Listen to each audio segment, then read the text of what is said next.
I want to talk about the greatness that was on display last night. That's what I do. I don't even want to spend too much time being petty. I'm just wondering at this point. Pace yourself. Yes. Are you guys ready to see the light? Or do you want to still keep having to go through this? I have every intention of laying out and not saying a thing, but since you posed the question, I just want to make sure it's okay for us to speak. Can we speak on? It is your show. Your names are on it. Today it ain't. LeBron knows the Warriors. That Lakers team doesn't know the Warriors. And quite frankly, they know how to play LeBron. They went up against him several times. So like that nice little cute team he has around him, they don't have that experience. They don't. So, I mean, you're okay, like... No lies detected. I just want to point out that little sarcastic, that little dismissive, sarcastic tone, that's why we were talking shit to you. There it is. Just that. It's it bad. had nothing to do with Steph. It had nothing to do with Warriors. It was you. There it is. But hey, today's your day, there Natalie. It is.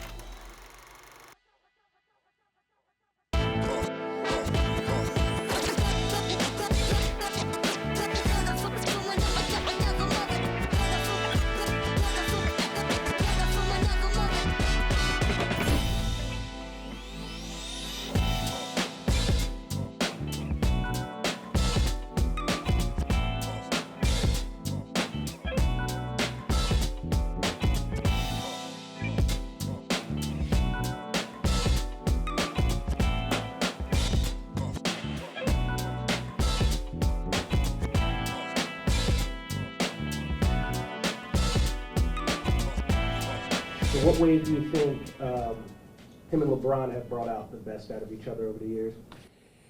Well, 4 finals matchups, you know, that's what it's all about. That's the apex of NBA basketball. And so the two of them meeting 4 times, you know, at the highest level, that's what rivalries are born out of. That's, you know, Magic and Bird. That's, you know, the matchups we think about in NBA history come from, you know, that sort of circumstance. So they're both amazing players, totally different, but both so committed to the work, to the process, competitors, really intelligent. I mean, they share a lot of the same qualities, despite the fact that they're very different players. Ron, in what ways do you think you and Steph have brought out the best in each other, given all those matchups? Just 2 of the most competitive players who've ever played this game. And we want to, you know, etch our name in the history books as much as we can, you know, but playing, you know, doing it our own way. So, you know, like I said, I got nothing but the greatest aspiration, the greatest respect and stuff. All right, Vinny, here we go. I know you are a basketball historian. I like to dabble with basketball history myself, and we have it just brought to us, delivered to us in the form of Warriors, Lakers, second round, Western Conference semifinals. LeBron representing the Lakers and representing the Golden State Warriors in this corner. We got Steph Curry. And Vinny, I can tell you, you got the great Detroit sweatshirt on.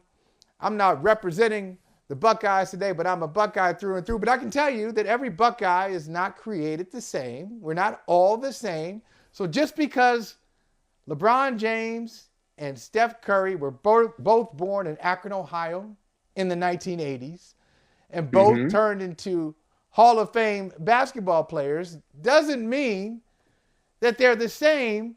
But even though Steve Kerr said several times they're completely different players, and you know they're different players, and I know they're different players, somehow the winner of this series will be declared some unofficial champion of the LeBron James, Steph Curry debate. And I say it shouldn't be. It shouldn't be. But and I'll get sucked in. And you may get sucked in too. Are you going to get sucked in, Vinny?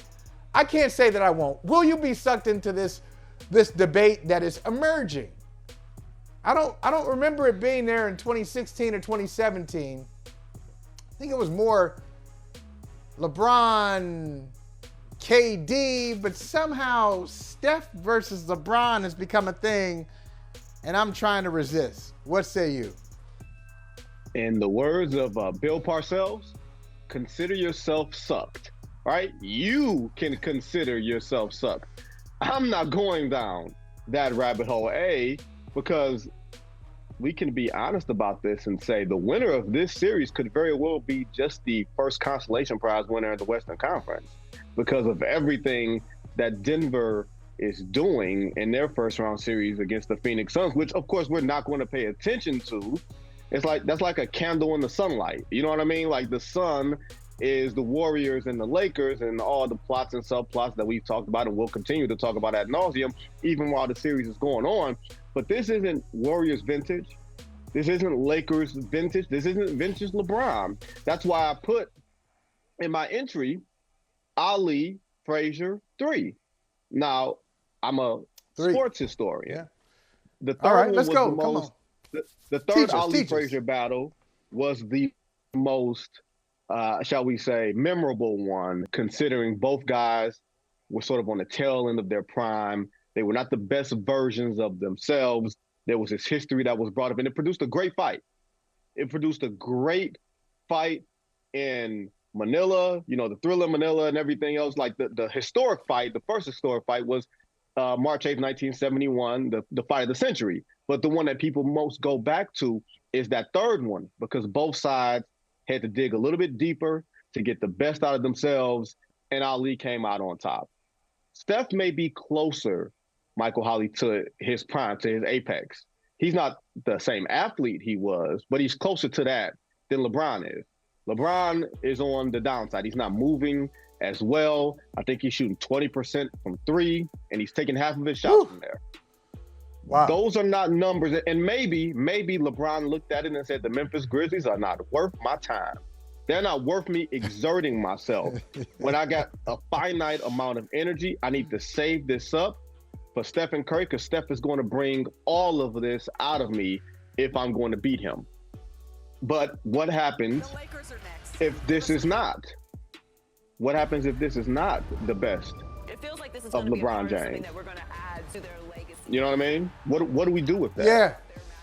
Yeah. You know what? And I love that. I love the Ali Frazier comparison, especially because it was these guys, the names that were, you see the names and you see those faces and you hear the voices, especially Ali, just unmistakable. You hear him coming, like, when he's 200 yards away, there's a whole crowd with him. He's bouncing around, and he's got his hype man. He's got, Bundini Brown. Everybody's around him. And there's the excitement around Ali, even though he's not the same Ali, and Frazier, the same thing. It really is the story of these Warriors. See, the Warriors, they sound the same. They keep talking about the championship days. Like, you cannot talk to the Warriors. You can talk to the Warriors about the weather, and somehow they start talking about their championships again. Okay? You can talk to the Warriors about the Super Bowl. They want to bring up their own champ. Like, we weren't even talking about that. Why y'all talking about all these championships? They are the defending champions. They are the defending champions, which is an important distinction as opposed to being a team that won championships, year after year, years ago. Like, when you're the defending champion, you can run your mouth a little bit. You can do that. You earn the right. I got it.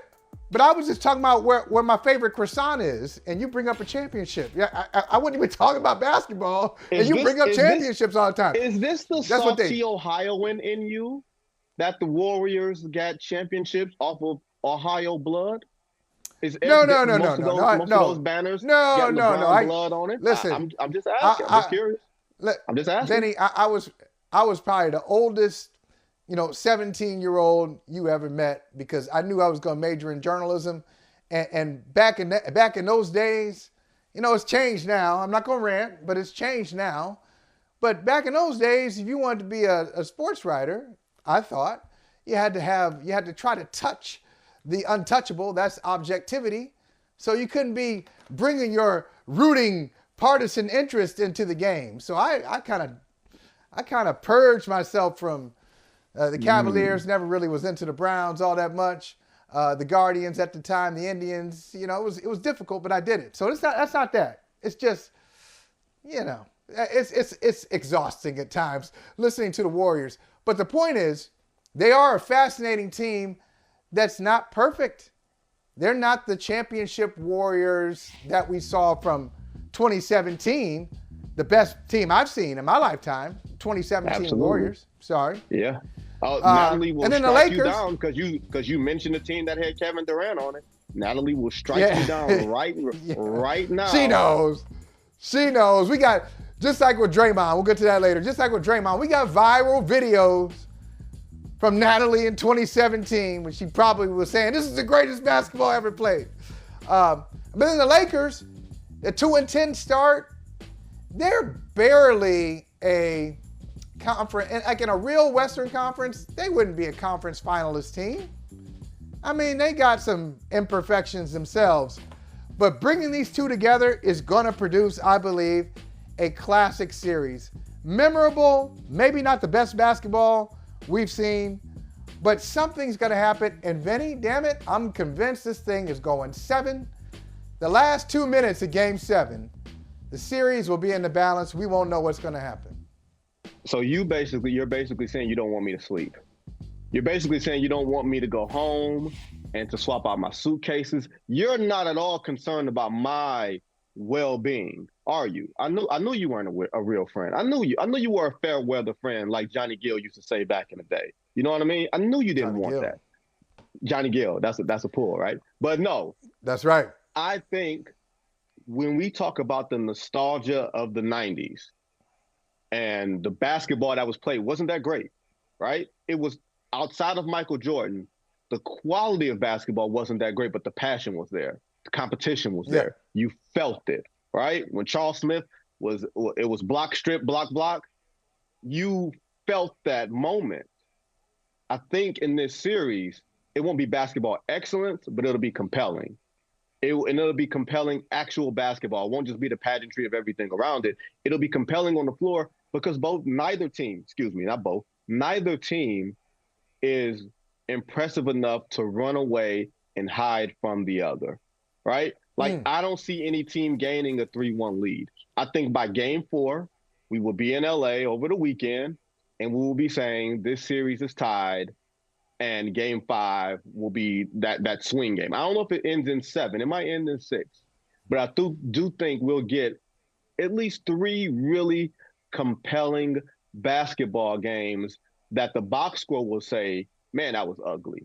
And there'll be ugly moments. And I don't mean ugly as in Draymond doing the 8-time stomp on anybody. But there will be ugly moments where it's a beautiful struggle. And out of that beautiful struggle will produce some really compelling and memorable moments. That's what we're all asking for. I don't know if anybody, real basketball fans that I know, are looking for the 150, 140-point games and everything else. But I do think we're looking for that struggle and that competition. That's why people are so nostalgic about the Knicks and the Heat. That wasn't great basketball back then. It was just basketball. Thank you. That we just loved because we knew that they hated each other. And LeBron and the Warriors don't really hate each other. You know, you got pictures of LeBron and Draymond Green dancing at weddings and stuff together. You know what I mean? And those guys in the picture booth taking pictures. But for the LeBron and Steph thing, I will say this, and this is the interesting thing. LeBron James is the face of the NBA for his generation. If Stephen Curry gets another ring in LeBron James's generation, in the words of Charles Barkley, it's time to have a conversation. Right. Especially, and you know, I don't think, I'm not gonna let him off the hook.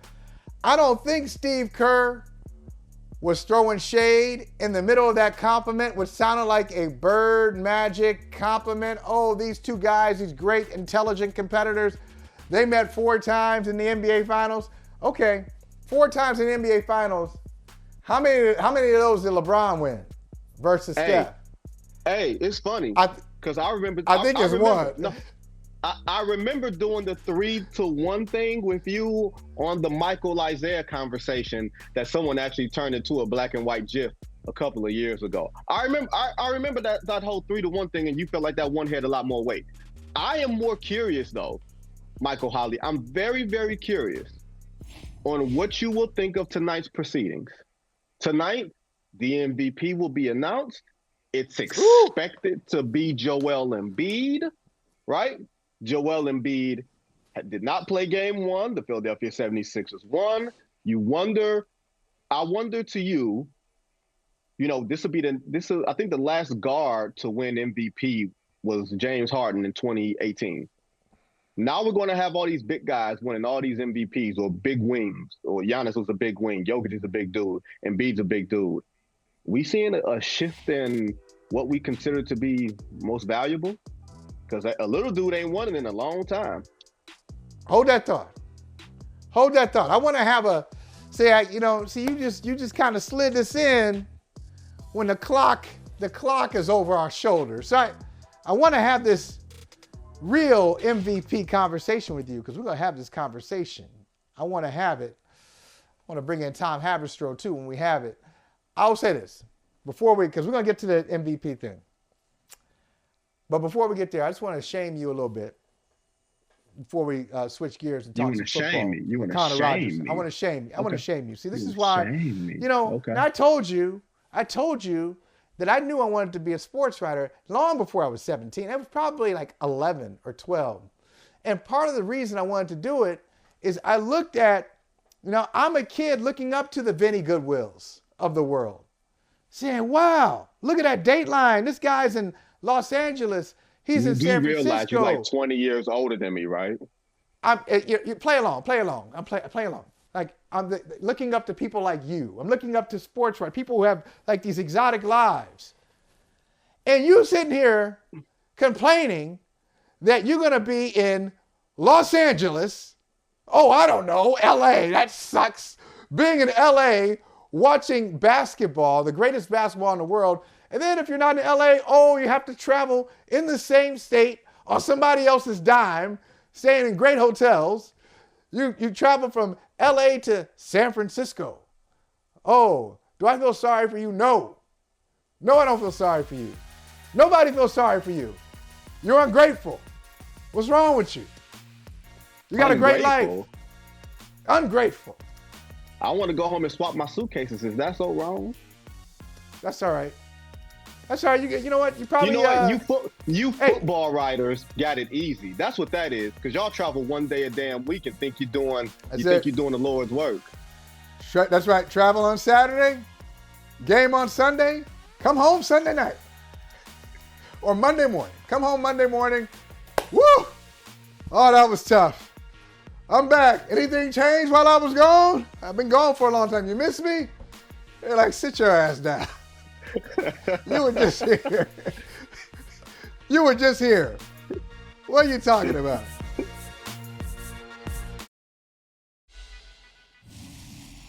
This guy has it all. He just needs to play. He's 20 years old. He needs to play. And that's when the mechanics will come together more consistently. The decision-making, which once again took a leap from September to November, that will come together as well. He's a top 5 pick in my eyes, and I don't know if he gets past the 3rd pick when somebody trades into that Arizona spot. He needs to play. I want to bet, you know I can't help betting, and it's legal everywhere. I'm going to bet both of y'all. Ain't no way that guy's going in the top 5. There's no way. It's top 5. Top 5 Michael, because he's scary. We can make this bet. Let's make the bet. Let's make the bet. Connor say he's your Huckleberry. Connor say he's your Huckleberry. All right, we'll do it. With the 4th pick in the 2023 NFL Draft, the Indianapolis Colts select Anthony Richardson, quarterback, Florida. So Anthony Richardson.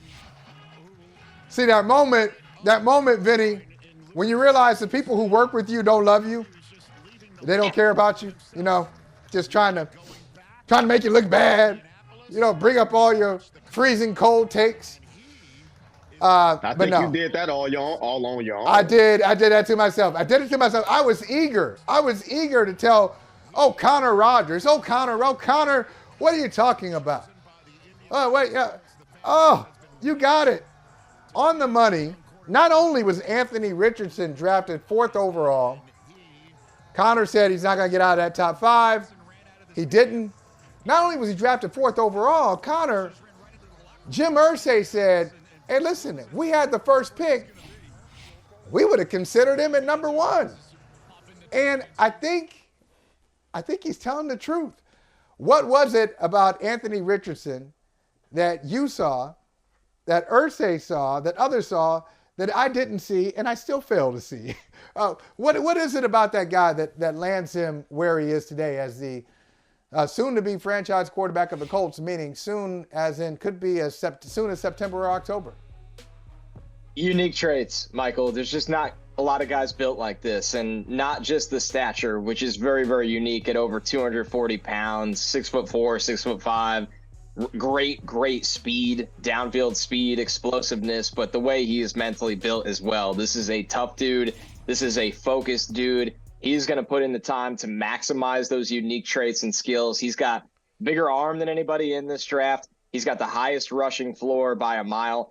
And when you look at the Colts, knowing that Chris Ballard, they didn't need a quarterback the year Josh Allen was a prospect, but knowing what Chris Ballard thought of Josh Allen that year, when I watched Richardson at Florida, sure, it was a limited sample size at college, I saw a lot of similarities to Wyoming Josh Allen, and just knew the Colts in the AFC, where everybody's got a star quarterback, they're going to take their big swing for the fences. And I agree. I believe them. I think they would have done this even earlier.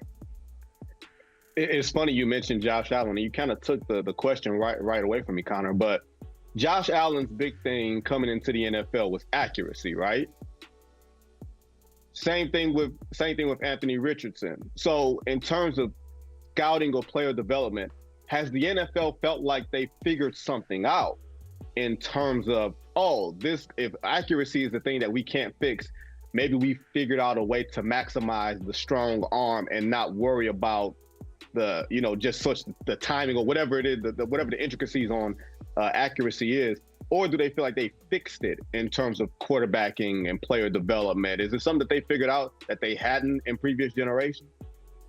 I think it's multi-layered. I think the sport has changed where the explosive play matters so much. And Richardson's deep throwing, which was elite, and his running, which was elite, buys him time where you can live with the short area deficiencies right now. And that's something we've seen with some quarterbacks in the league. We saw it with Josh Allen early on. He was not a star from day one, but his ability to scramble, run a little bit, throw down the field allowed him to have the time to develop that short and intermediate accuracy. Same thing with Lamar Jackson. Lamar's unique running ability and ability to throw down the field bought him time to develop as an intermediate thrower as well. And those guys are now star quarterbacks in this league. And with Richardson, the one thing that is really nice to see in his game is it's not that he can't do it. It's not that there are mental hiccups or layers. It's just mechanical. He needs to play with his base and tie his base to his shoulders and eyes.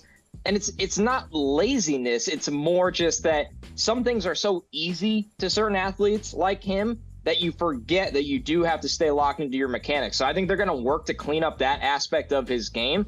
And when you look at Shane Steichen coming over from Philadelphia, what he's been able to do with Jalen Hurts and the growth Jalen Hurts has been able to show, and his work ethic is pretty special, so it's not surprising. But they probably look at Richardson and go, man, if we turn him into 75% of the thrower that Hurts is, but he's an even better, more explosive, bigger-bodied runner, he's going to be pretty special in the offense that we want to run. You know, Connor and Vinny, I love the what-if game. So let's play along for a second. I want to ask you this, and I want to ask you about some other teams in their draft. Let's say Anthony Richardson doesn't go at 4, and Seattle was there at 5. The Seattle take him. I'm wondering where he would go next. Seattle was at 5. Arizona had already dropped down. They're at 6. They probably don't take a quarterback since they dropped down. They have Kyler Murray. The Raiders. The Falcons, where do you think he would have landed if the Colts had some reason said, nah, we don't want Anthony Richardson. We want the best pass rusher. Or we'll take Jalen Carter here or something like that. I think it would have been a conversation for Seattle. They wanted to improve their team as much as they could. They loved Devin Witherspoon. I think they were pleasantly surprised, that he was going to be there or very content with him being there. Seattle would have answered the phone more, I think, on trade calls if Richardson was there. You have to wonder who would want to flip upwards. I'm sure Tennessee really, really valued his traits, so they would come to mind for me. I don't think he'd get past that cluster of Atlanta and Vegas just because they're not set at quarterback. They could have taken him and sat him for the year. He's going to need a little bit of time, so they would have been comfortable with that. But Richardson's slide got greatly exaggerated throughout this process because the talent was just too good to pass up on. And we saw that with the Colts. And you look at the price the Texans paid to go into 3 to get Will Anderson. It goes to show you what Arizona was charging just to get into that slot and what it would have cost for a team to come up in front of the Colts to get Richardson as well. So he was highly valued as a top 8 to top 10 pick in this draft for a long, long time. Favorite draft team? Who was it? Who did the best draft for you? It's the Seattle Seahawks. Yeah, it really is. I mean, you look at Jackson Smith and Jigba, now is their number 3 wide receiver. You look at getting a number 1 corner in Devin Witherspoon. They got a lot of value across the board as well, deeper into the draft. They got Anthony Bradford, one of the best run blockers at guard. They took Olu with Timmy from Michigan, tons of starting experience at center throughout college. So they shored up the interior of their offensive line. They got a guy with the ceiling of number 1 wide receiver that'll be their number 3 wide receiver. They got a shutdown man-to-man corner that plays with an edge to his game. I absolutely loved what Seattle did. And then the AFC side, it's the Steelers. They just became a tougher football team. Broderick Jones on offensive line, they needed to tackle. They were proactive about going up and getting him. They got Joey Porter Jr., a long press corner. Keanu Benton is going to play nose tackle and 3-tech for their defensive line. He's a great run stuffer with some pass rush upside. And then Darnell Washington, I thought he was a top 20 player in the draft. They got him really late at 93. That's insane to me. Now they have 2 tight end sets of Darnell Washington and Pat Freiermuth. In a division that it's really, really tough to stay alive with all that competition, the Steelers knocked this one out of the park. Now, you just talked about the teams that you love. I have a colleague at Yahoo Sports that gave the Lions an F.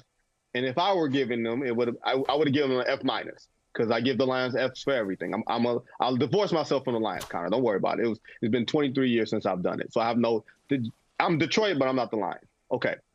Did the Lions have as bad of a draft as some people thought with trading down? I feel like they traded twice in the draft, but traded out of 6 to get to 12, and then taking a running back and then trading DeAndre Swift to Philly. Like, how did you view them before the weekend compared to how you viewed them coming out of the weekend? It's really tough to go through, right? Because there's the context of, did they reach on a couple of slots? Absolutely. Did they take positions that have lost value in the eyes of the NFL in this era of running back and off-ball linebacker in the first round? Sure, but they walked away with really good players, guys. Honestly, if I'm going to nitpick anything from this draft, it's taking Sam Laporta over Michael Mayer. That's the one head-scratcher that I couldn't get on board with, and Laporta's still a solid player, but if you put Brian Branch in that first-round conversation and swap him out with Jack Campbell and you just flip their draft slots, I'm fine with this draft. Brian Branch is a great player, gives them stability on the back end. When you have Jack Campbell, he was my top linebacker, and that's a big need for them. It was not a great draft. You know what they did? They looked at Jahmyr Gibbs and said, he's a great player in a not-so-great draft. There's probably 8 non-quarterbacks in this draft that can be true difference makers, and they grabbed one. And listen, they reached a little bit, but that doesn't mean it was a bad draft. I think they got 4 starters in this draft class, and that alone is a win for them for a roster that is already pretty good. That's not to disappoint you guys here, but I didn't react to the Lions draft the way many did, and I think in 3 years it'll be a different context and view of this draft class. I'm so glad you said that. I love Brian Branch. Just the position that he plays. I feel like there are going to be a lot more players like that in college football. The coaches are going to value that more. A guy who can play in the slot, but also to defend wide receivers in the slot, but also play safety. But I like the way you said it. The draft it's just a matter of who do I want. That's the number one thing you got to ask yourself before you even make a draft pick. You got to have that conversation on Monday before the draft starts on Thursday. Who do we like in this draft and how do we get them? So they clearly, Connor and Vinny, they liked Gibbs. It sounds like they like Gibbs more than they like Bijan Robinson, which is interesting. But they like Gibbs. That's really they interesting. Like Branch. They like right. They like Campbell, and shockingly, they like Laporta over Mayer. Clearly. And they got their guys. And I like what Brad Holmes had to say. Tell me if you agree with this, Connor. Holmes said, hey, when I first looked at Campbell, I thought, hey, traditional, middle linebacker type, plug the hole. But the more I watched him, he's extremely athletic. He can do a lot more than the things people describe him of doing. And so that's why he's such a fit for us. You agree that he has some athleticism that your traditional run thumper, run stuffer doesn't have? Wait, they're forced to win the NFC? Hold on. I'm sorry, Connor. Let you get back to there. Never. No, hell no. Never. I'll never be back. I quit. I quit those toxic relationships a long time ago. But they're fourth in the NFC. Fourth one. It's Vegas high? What am I missing here? It's a bad conference. That's what it has to be. Okay, and a good team. And a good team, Vinny. Yeah. You'll be back. You'll be back.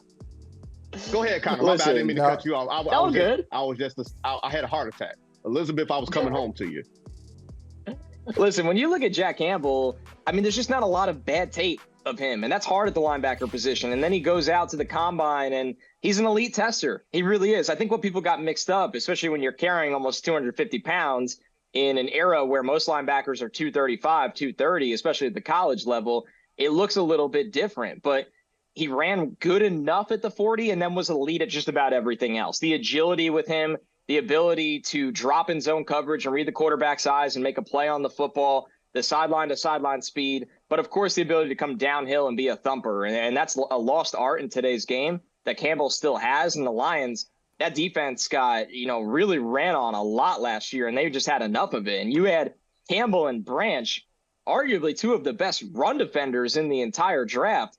That shows me that Brad Holmes and Dan Campbell are in sync. A coaching staff and a front office that are in sync to address their needs, and the kind of players that are going to have success there goes a long way. And it's paid off already for the Lions during the Brad Holmes and Dan Campbell era. I'm just shocked on this whole Lions at number 4 odds thing doing. Like that hasn't been the reality of that franchise. And the last time that the Lions were actually picked to do something, I think they went 0-16. I think that's when that was. They're good now, though. They are. I like the. They are. By the way, Vinny, I don't know if you know, they are the official team, a brother from another. The Detroit Lions. We are on board. We're gonna start saying we. We finished 9-8 last year. We prevented the Packers. We prevented the Packers from going to the playoffs in the final game of the season, and we have addressed our needs sufficiently. Is there any, Connor? Before we let you go, is there any? Or I know there's probably more than one. Teams that you looked at them, and even in retrospect, you go, I just don't know what they were thinking with the draft. I've had a night or two to think about it, and it just doesn't make sense the way they handled their draft choices. Who would that team or who would those teams be? I think it has to be the 49ers, and maybe it doesn't matter because they're so well coached and their roster is good, but imagine sitting there all week. You don't have a pick until the 3rd round. I understand they took Jair Brown, the safety from Penn State, first in the 3rd round, but then you take a kicker with a top 100 pick. Listen, kicker in the top 100 is never good business. I don't care how good the kicker prospect is, and he's not an elite kicker prospect. He's just a good one, Jake Moody. I just look at that and go, man, you could have gotten really good depth there on the offensive or defensive line. There was some starters available at other positions. I don't like that strategy at all, and I despise it when you didn't have a 1st or 2nd round pick to begin with. Kicker before round 6, guys, you'll be on my losers list immediately. Well, I guess you got the Patriots on your losers list too, because they took 2 kickers. They took a kicker and a punter. Took a kicker. But they did win. A kicker in the 4th round. In the 4th round, no. Yeah, 4th round true. on their kicker and 6. And they traded up for 6th round on their punter. They traded up for that kicker. Yeah. And listen, every position matters. See, I'm not one of these. Don't take this guy. Well, except for long snapper. Long snapper. You have a line. Yeah. But then again, the Patriots have drafted a long snapper too. Look, hey, when you win championships, Bill Belichick has gotten away with a lot of stuff. When you win championships, people stop asking questions. He has done some really crazy stuff with his draft picks. Drafting kickers, punters. He has drafted kickers, punters, long snappers, and gunners. He has drafted gunners. I don't know. But got 6 championships, so all the rest of us can just sit down somewhere because I guess he knows what he's doing. You also, Connor Rogers, know what you're doing. Appreciate you, man. Thank you for stopping by. And you just have to let me know what the bet payoff is. I mean, you want a great, I get you a great wedding present. Just trust me. No. You get I a already steak trust dinner you. out of that I dude. trust. No, you get something from him. Hey, man, he's about to get married. You tell me where you register. Uncle Michael will take care of it. My man. Get you a nice, that nice present that everybody was like, wait a minute. No, let me go down another tier. They asking for that? Woo. I'll get you that. I'll get you that. You getting married, man? My condolences. I appreciate you guys. Thank you so much. Connor Rogers, appreciate you, man. Thank you. Later, guys. You didn't just say my condolences on a wedding announcement, did you? Oh, that was good. What's the confidence level like heading back home? Obviously, the series doesn't start until the road team.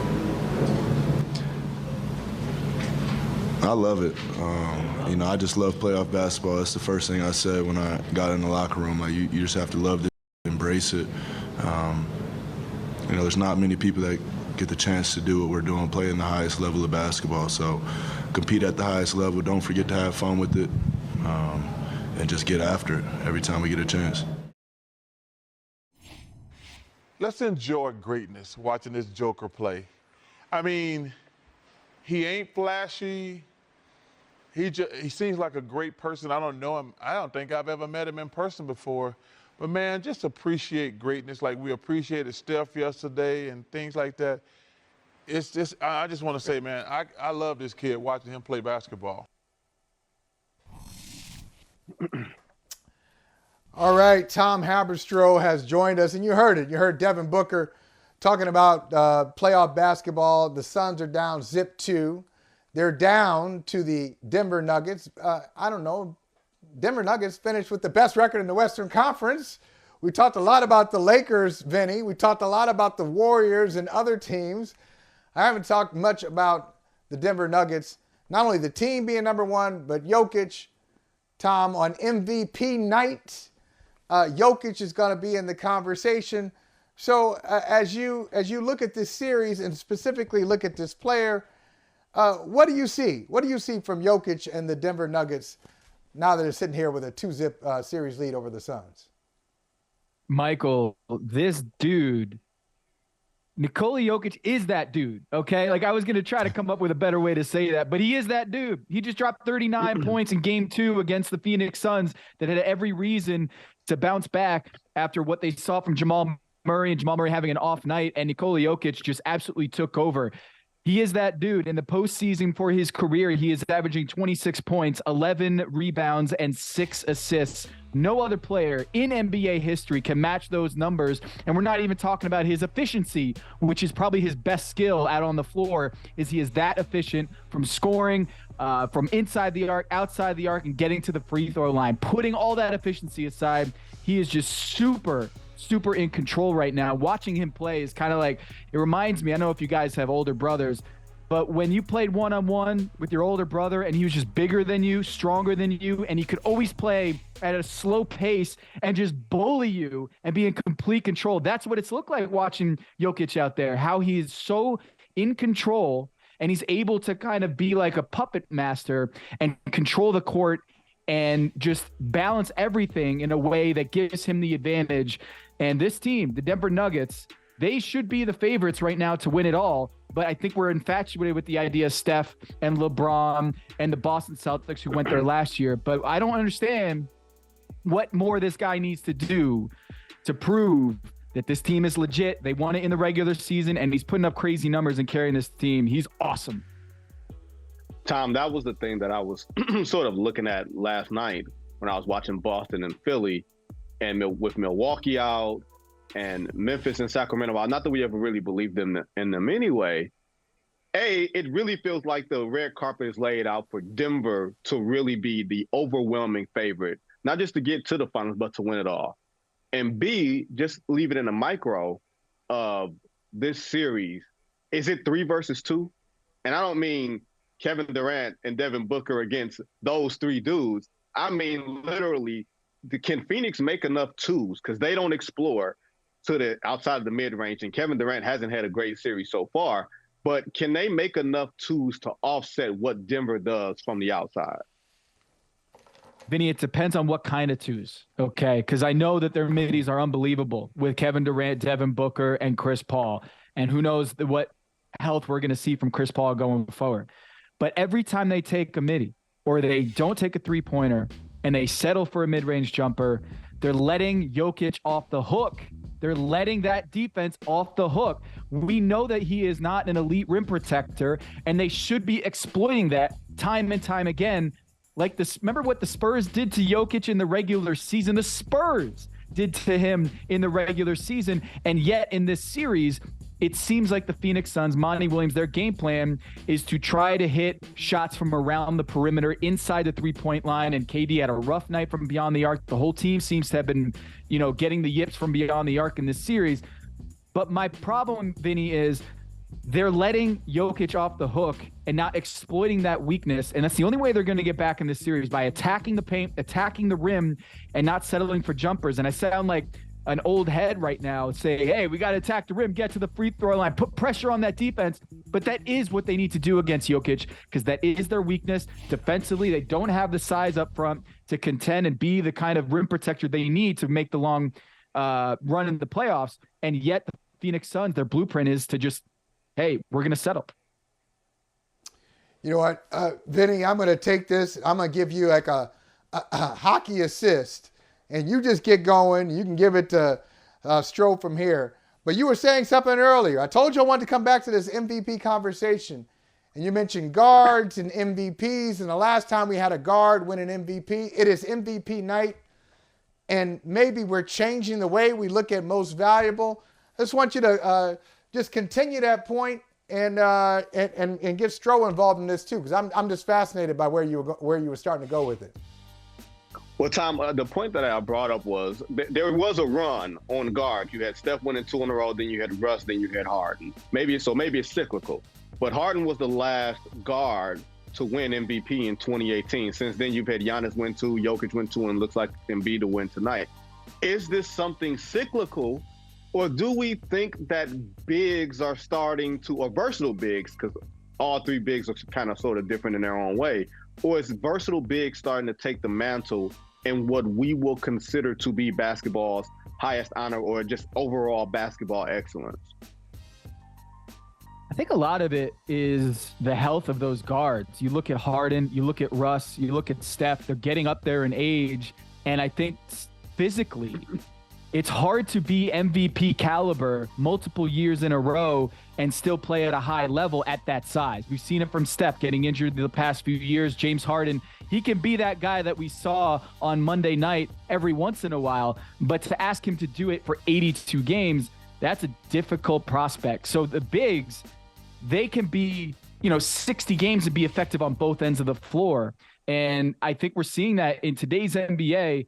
I think defense is becoming more part of the equation, and we know that Damian can shoot. We know that Steph can shoot, but I think now that analytics are becoming more in vogue, I think the defensive side of the ball is becoming more valued, and why you're seeing Giannis and you're seeing Embiid get the MVPs. Jokic is a different story, but I do think that over 82 games, it's those bigs that can have an imprint on both sides of the floor, and the fact that those guys, those guards are just getting up there in age. And I think it's just the younger generation, Jokic, Embiid, and Giannis simply happen to be bigs. All right. Well, who'd y'all vote for and who's going to win it? Well, we know who's going to win it. We know it's Joel Embiid. Like, the NBA put out that statement that they're going to do the announcement on Tuesday night after Phoenix they were coming back to Phoenix after Denver had 2 games on their home floor. We know that Embiid is going to get that MVP. We also know, because there's this dude named Max Crows, the NBA MVP tracker guy, who literally scans all of the podcast materials, all of the columns, all of the tweets, and tallies up the votes, and we already know that Embiid has like 35 votes for first place, and the next highest guy, I think it's Jokic, has like 8. So he's basically outpacing the next highest guy by like 3 or 4 votes. So we know who's going to win based on the NBA announcement and that dude, Max Crows, who was on Basketball Illuminati a couple weeks ago, and it was like, there's a guy who's just like gumshoe detective on all these votes. Me personally, I would have voted for Jokic. I didn't have an MVP vote this year. I would have gone for Jokic, and Embiid, I think, had a really strong finish to the season, but I believe that all 82 games matter. And I think when you look at the NBA season, recency bias did play into a part. And I do think that Jokic had the better season, better team. And we're seeing right now, Jokic is that dude. It took me a minute that was the last vote that I had made on my ballot. And I was this close to putting in Giannis. I was this close to putting in Giannis as the most irresistible two-way force in basketball. And he might have been dirked had he won the MVP this year. He would have been accepting the award, looking very sad and everything else. I wound up voting for Joel Embiid because there's something to going for the award. And I felt like Embiid went for MVP in the last 6 weeks. He may be paying the bill for that right now. Let's be clear. Right. But I feel like he went for the award. All right. So I have a hard time believing, and it's so dangerous. We all know this as journalists. We should not be playing doctors on TV, but I'm going to do it anyway. I have a hard time believing he's going to play in this series and be effective. He's either going to play in the series and be 60% of himself, or he won't play just because of the schedule. I'm just putting these things together. You want to talk about gumshoe detective, Stro. Doc Rivers says he hasn't practiced. So Joel Embiid hasn't practiced. They asked him yesterday. No, he hasn't practiced. So there was a game yesterday. We'll see what happens on Wednesday. Well, he's not going to practice. You're not going to practice him on Tuesday, are you? Are you? And if you do, okay, you play every other day and you got a guy with a bum knee who hasn't practiced. How do you think that's going to turn out? He may come back and may go right back to the bench. I just think it's going to be we'll be celebrating that MVP. He'll be giving his press conference. You want to talk about looking sad. He won't be looking sad because they were eliminated in the first round. He'll be looking sad because I just don't think he's going to be a big part of the series. What do you guys think? Well, Vinny, I was going to ask you, what's more important to you, getting that win or buying a game that Joel Embiid can rest for a game 2? Because to me, getting Embiid to rest for game 2 and extending that series or extending that layoff is actually more important to their ability to winning this series and getting him back fully healthy, or as healthy as he possibly can be. And let's just make this straight. Ever since LeBron James played in the NBA Finals with a broken hand, or what he called basically a broken hand, all these injury reports are useless. We saw De'Aaron Fox doubtful for that game against the Golden State Warriors with a fractured finger, and he looked fine out there. And Jimmy Butler, who knows what's going to happen, but listing as doubtful, man, I am so skeptical at these designations now going forward. I know what Doc Rivers said about Embiid, I'm so skeptical about these injury reports.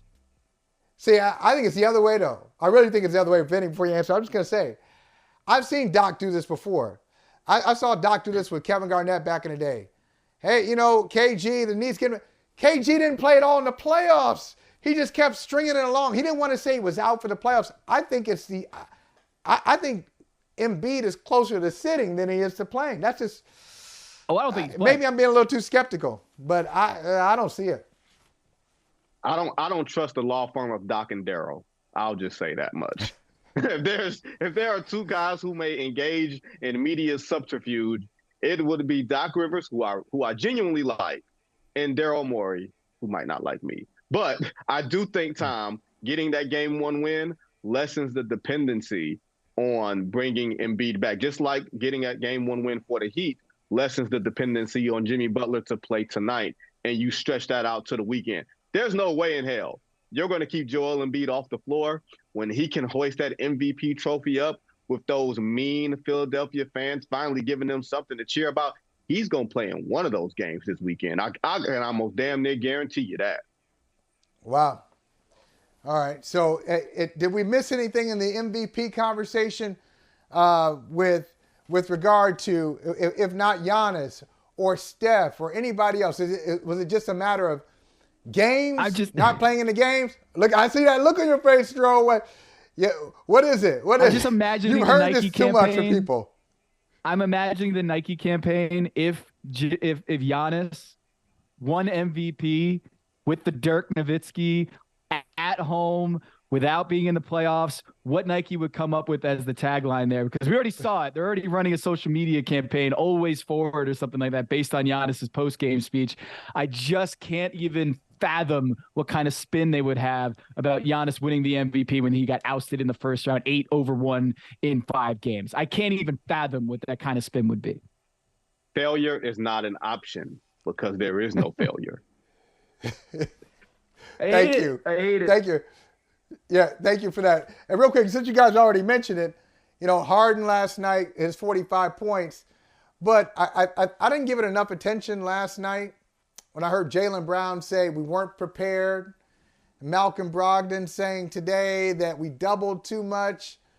Look, Ime Udoka was shamed away from the Boston Celtics, but is coaching an issue for the Celtics going forward? This is where the coaching really goes up, and every round of the playoffs, coaching gets more complex and sophisticated too. Is that something the Celtics have to look out for? Yeah, man, I'm looking at that switch, Al Horford going on James Harden. Think about the coaching, too. We're talking about last year, who was the defensive player of the year, or the so-called defensive player of the year, Marcus Smart. And they're switching off of James Harden and putting Al Horford, who's 93 years old, onto James Harden. I mean, that, to me, is a huge mistake, a coaching mistake. And it's either one or two things. They don't believe that Marcus Smart is the best defender on the team, which I believe is to be false. Like last year when he was defensive player of the year, I was like, I think Derek White is a better defender. I think Robert Williams III is a better defender. I didn't think he should have won defensive player of the year. I think the vote should have gone to Robert Williams. And then we're looking at that switch off and the fact that they're chirping about game plan and preparation. And to me, remember, Vinny and Michael, remember last year when Marcus Smart early in the season was talking about, hey, we need to pass the ball and move the ball more. We need to have these guys actually share the ball. And it was a shot directly at Jason Tatum and Jaylen Brown. I feel like the opposite is the case now. It's playing hot potato down the stretch. They don't know who wants to take the shot. And so to me, It's gone the other way on the pendulum, where now they're scared to shoot the ball and they don't have confidence in each other. One of the big reasons why I think Denver should be the favorite to win it all is because I think Boston, they're giving it up right now. Boston can't be trusted. Oh, see, no, that he ain't talking about themselves. But see, you know what, Stroh, he's not talking about the Celtics. He's talking about Boston in general. This is like some Boston hatred. They said from the guy with the Detroit sweatshirt. That's not true. All right, Stroh, appreciate you, man. We'll catch up with you. Anytime. Appreciate you, Stroh. Thanks, Garrett. Have a good one. Hey, thank you for watching Brother from Another. If you haven't hit that subscribe button, go ahead and do that now. Don't forget, you can catch us 3 to 4 weekdays on PeacockTV.com and on Sirius XM Channel 85.